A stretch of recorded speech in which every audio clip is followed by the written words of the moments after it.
Hello everyone, मैं हूं जितिशा अग्रवाल और आप देख रहे हैं बायोवेव्स। आप जल्दी से फटाफट फोटोसिंथेसिस टॉपिक को 5 मिनट के अंदर रिवाइज करते हैं। फोटोसिंथेसिस इतना बड़ा नाम है, हमें याद ही नहीं होता, तो इसको तोड़ के पढ़ते हैं बच्चों। फोटो फोटो मतलब क्या होता है? जो हम डेली इतने प्यारे प्यारे फोटोज खींचते हैं वो नहीं बेटा। फोटो मतलब होता है लाइट। लाइट ट्यूबलाइट या फिर मोबाइल की लाइट? बेटा वो वाली लाइट भी नहीं। लाइट मतलब सन की लाइट। अच्छा मैम, समझ गए। सिंथेसिस मतलब बता दो आप। सिंथेसिस मतलब होता है बेटा टू कंबाइन मतलब मेक मतलब बहुत सारी चीजों को मिलाकर सनलाइट की हेल्प से हम कुछ बनाने वाले हैं। मैडम क्या बनाने वाले हैं आप ये भी बता दो। तो बेटा खाना बनाने वाले हैं। अच्छा खाना बनेगा मैडम, धूप में बैठ के खाना बनेगा और इतनी गर्मी में हम तो पसीना दे जाएंगे। तो बेटा तुम्हारे अंदर नहीं बनेगा, प्लांट्स के अंदर बनेगा। अच्छा पेड़ अपना खाना बनाएंगे? हमने तो उन्हें कभी खाना बनाते हुए देखा नहीं, तो आज हम उनको खाना बनाते हुए देखने वाले हैं। चलिए देखते हैं प्लांट अपना खाना किस तरीके से बनाते हैं। बेटा प्लांट्स के पास कुछ ऐसी सुपर मैजिकल पावर होती हैं जिससे वो अपना खाना खुद बना लेते हैं। ऐसी कुछ सुपर मैजिकल पावर नहीं है, उनके पास कुछ ऐसी चीजें होती हैं लाइक क्लोरोफिल होता है, जिसकी मदद से वो अपना सनलाइट को ट्रैप कर लेते हैं और खाना खुद बना लेते हैं, और उस प्रोसेस को हम बोलते हैं फोटोसिंथेसिस। इसलिए हम प्लांट्स को ऑटोट्रॉफ्स भी बोलते हैं। मैम फोटोसिंथेसिस की थोड़ी सी कंफ्यूजन दूर हुई थी, उससे पहले आप ऑटोट्रॉफ्स ले आई। ऑटोट्रॉफ्स क्या होता है? ऑटो मतलब वो ऑटो रिक्शा वाला ऑटो नहीं बेटा। ऑटो मतलब आत्मनिर्भर यानी कि जो खुद के ऊपर डिपेंड है, जो किसी दूसरे पर डिपेंड नहीं है अपने खाने के लिए। जैसे कि तुम हो अपनी मम्मी पर। मम्मी भी ऑटोट्रॉफ्स है? नहीं बेटा, मम्मी भी डिपेंड है, क्योंकि मम्मी पापा के ऊपर डिपेंड है। पापा सब्जी लेने जाएंगे, पापा किसके ऊपर डिपेंड है? सब्जी वाले के ऊपर, और सब्जी वाला बेसिकली सब्जी प्लांट से ही लेकर आ रहा है ना, तो ऑटोट्रॉफ्स बेसिकली प्लांट्स ही हुए। अब मैडम ऑटोट्रॉफ्स को समझाओ। तो बेटा ऑटो मतलब आत्मनिर्भर, जो खुद अपने ऊपर डिपेंड है, और ट्रॉप्स मतलब न्यूट्रिशन, यानी कि जो अपना न्यूट्रिशन अपना खाना खुद बना रहे हैं वो होते हैं ऑटोट्रॉप्स, जो कि ऑटोट्रॉपिक न्यूट्रिशन शो करते हैं। इतना क्लियर हो गया? अब फोटोसिंथेसिस को डिटेल में पढ़ते हैं कि वो अपना खाना बना कैसे रहे हैं। सिर्फ धूप में बैठ के पसीना ही बहाते हैं या फिर अपना खाना कुछ और अमेजिंग पावर से बना सकते हैं? ऐसे तो हम भी धूप में खड़े हो जाएंगे, तो क्या हमारे अंदर भी खाना बन जाएगा? नहीं बेटा ऐसा नहीं होगा, तुमसे तो बस पसीना ही आएगा जिस तरीके से मुझे आ रहा है इस टाइम पे। ठीक है चलो तो शुरू करते हैं फोटोसिंथेसिस। देखो तो प्लांट्स को सबसे पहले चाहिए CO2। CO2 कहाँ से मिलेगी? तो देखो बेटा अभी मैंने अपने अंदर क्या लिया? अब कुछ बच्चे बोलेंगे मैडम ऑक्सीजन ली थी। बेटा ऑक्सीजन नहीं ली मैंने, एयर ली थी। क्या ली थी? एयर। और एयर को ही मैंने छोड़ा, लेकिन जो मैंने अपने अंदर एयर ली वो मेरी लंग्स ने फिल्टर आउट कर दी, उसमें से ऑक्सीजन को निचोड़ लिया और मेरे अंदर जो सेल्स ने CO2 बना दी थी, जो मेरे लिए वेस्ट प्रोडक्ट था, वेस्ट गैस थी, उस CO2 को एक्सेल करवा दिया, बाहर छोड़ दिया। समझ में आ गई मेरी बात? अंदर मैंने एयर ली जिसमें O2, CO2, नाइट्रोजन अदर सब कुछ था। ठीक है अंदर लिया, लंग्स में गया, लंग्स की एल्वेलाई में उसका एक्सचेंज हुआ, उसमें उसने क्या करा? CO2 को, इसको तुम पढ़ोगे ब्रीथिंग रेस्पिरेशन जब तुम पढ़ोगे उसको तब डिटेल में पढ़ोगे। उसने क्या करा?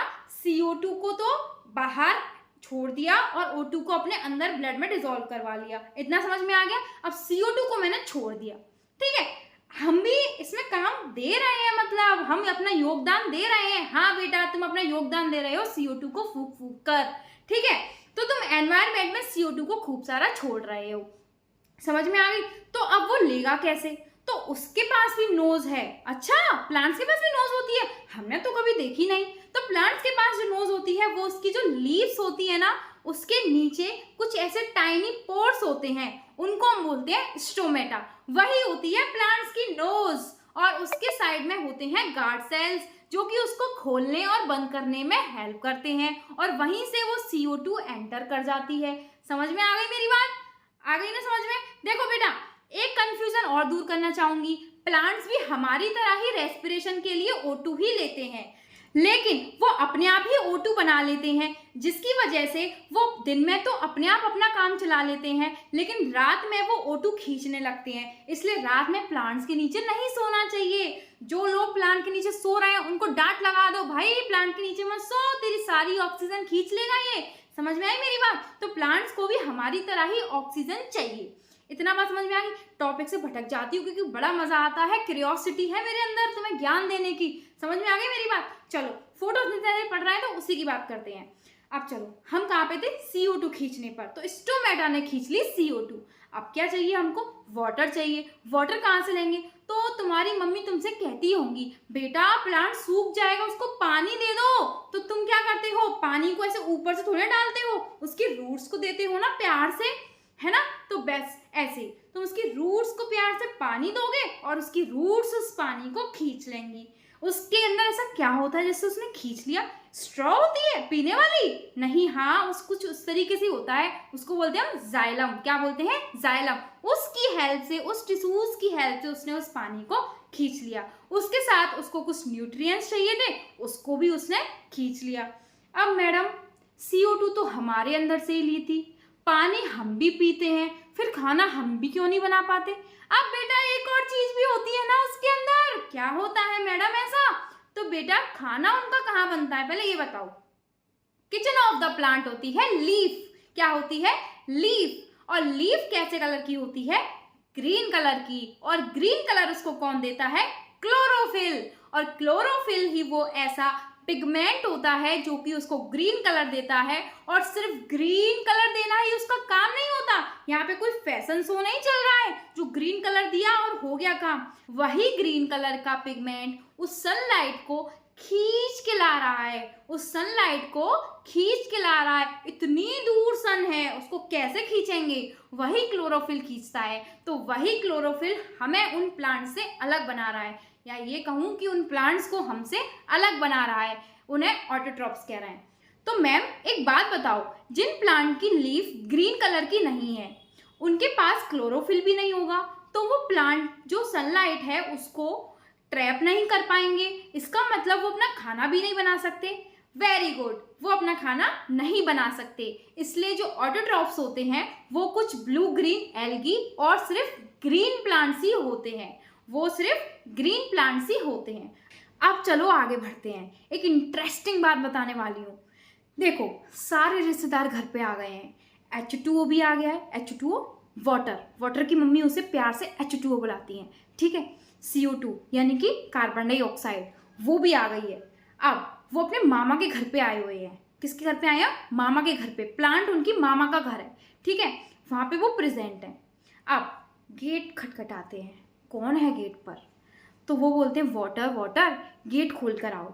तो वाटर जाता है और गेट खोलता है, और जैसे ही गेट खोलता है तो वो जो सन की लाइट पड़ती है वो उसने मारती है एक मुक्का डिशुम, और वो जाके गिरता है दीवार पर और उसके दो हिस्से हो जाते हैं। उसकी हाइड्रोजन अलग जाती है और ऑक्सीजन अलग जाके गिरती है। बेटा अपने मामा के घर पे वो खाना बनने का इंतजार कर रहा था, छोले भटूरे बनने ही वाले थे कि वो दो हिस्सों में बांट दिया। उसकी हाइड्रोजन अलग कर दी और ऑक्सीजन अलग कर दी। ऐसा क्यों करा उस सनलाइट ने? क्या दुश्मनी थी उसकी? तो देखो बेटा, उसकी चाहे कोई भी दुश्मनी रही हो, उसको क्लोरोफिल खींच के लाया और उसने वाटर को डिशुम डिशुम मार दिया और वो दो हिस्सों में टूट गया। हाइड्रोजन अलग हो गई, ऑक्सीजन अलग हो गई। ऑक्सीजन तो डरपोक थी, थोड़ी बहुत बच गई, लेकिन बाकी की जो थी, जहां से CO2 आई थी ना, CO2 कहां से आई थी? नोज से, स्टोमेटा से। वहीं से उल्टे पैर वापस लौट गई। आज के बाद नहीं आऊंगी मामा के घर, बहुत खतरनाक लोग हैं भाई यहाँ पे तो, ठीक है। बट जो हाइड्रोजन थी वो हार मानने वालों में से नहीं थी। उसने कहा आज का जो खाना बनेगा शाम का, उसमें मैं सबको मजा चखा दूंगी। आज मामा के घर में मेरी बहुत बेइज्जती हो गई है, मेरा तो दिमाग सटिया गया है। वो जाती है दूसरे रिश्तेदार के पास। वो कौन था? CO2। कौन था? CO2। और वो CO2 के पास जाकर साजिश करने लगती है और उससे कहती है कि चल बहन, मिलकर हम कर लेते हैं रिडक्शन। क्या कर लेते हैं? रिडक्शन। और दोनों रिडक्शन करके क्या बना लेती हैं? कार्बोहाइड्रेट्स। क्या बना लेती हैं? कार्बोहाइड्रेट्स। और कार्बोहाइड्रेट्स की छोटी बहन बनाती है जिसका नाम है ग्लूकोज। जिसको उनकी मम्मी प्यार से बुला देती है C6H12O6, C6H12O6। तो यहाँ पे आपका ग्लूकोज बन गया, समझ में आ गया, और थोड़ा सा पानी भी बन गया। जैसे ही रिडक्शन, अब बेटा ग्लूकोज क्या था, खाना था, वो तो जहर बनाने की तैयारी कर रही थी, तो खाना बन गया और उसके साथ, खाने के साथ पानी भी तो चाहिए होता है, तो उन्होंने पानी भी बना लिया। अब देखो उस टाइम पिटे थे ना, तो दिमाग गर्म हो गया था, जैसे ही खाना बना, पानी भी मिल गया, तो उनका दिमाग ठंडा हो गया। वो बोले बहन जहर मिलाने से कुछ नहीं होगा, खाना तो हमको भी है, मामा सबसे पहले खाना हमें ही देंगे। पता चली जहर वाला खाना हमें ही खाने को मिल गया, इसलिए मिल बांट के खा लेते हैं जो भी है, ठीक है। तो ग्लूकोज जो भी था उन्होंने खा लिया, बाकी का सबने मिल बांट के खाया। किस फॉर्म में खाया, सुक्रोज की फॉर्म में खाया। अब रोटियां बच गई, जैसे मम्मी उनको कैस्ट्रॉल में उठा के रख देती हैं, वैसे ही प्लांट ने भी उनको उठा के रख दिया, एक के ऊपर एक रखती चली गई और वो बन गया स्टार्च। मतलब ग्लूकोज को जब उन्होंने स्टोर करके रखा तो किसकी फॉर्म में रखा, स्टार्च की फॉर्म में रखा, जिसको हम लोग कंज्यूम करते हैं। अब यहाँ पे बेटा आपको पता चल गया, पहले CO2 plus H2O plus chlorophyll की प्रेजेंस में आपकी सनलाइट खींची और उसके बाद आपका बना ग्लूकोज प्लस H2O, और जो ऑक्सीजन भागी थी बनी तो वो भी ना, वो हम ले रहे हैं ना बेटा, अगर वो नहीं भागती तो तुम जिंदा नहीं होते, वो जो भागी थी ना वो तुमने खींच ली। समझ में आई मेरी बात? वाह, अब समझ में आ रहा है हमारे क्या होता है, आखिरकार जो होता है अच्छे के लिए ही होता है। वो ना भागती तो हम कैसे जिंदा रह पाते। तो बेटा देखो ग्लूकोज भी बना, H2O भी बना और ऑक्सीजन भी बनी, ठीक है। ये रिएक्शन आपके आगे लिखी हुई है, इसको आप देख लेना। और खाना स्टोर किस फॉर्म में रहता है, स्टार्च की फॉर्म में रहता है। अगर आपको टॉपिक अच्छा लगा तो अपने दोस्तों के साथ भी शेयर ज़रूर करिएगा। Thank you.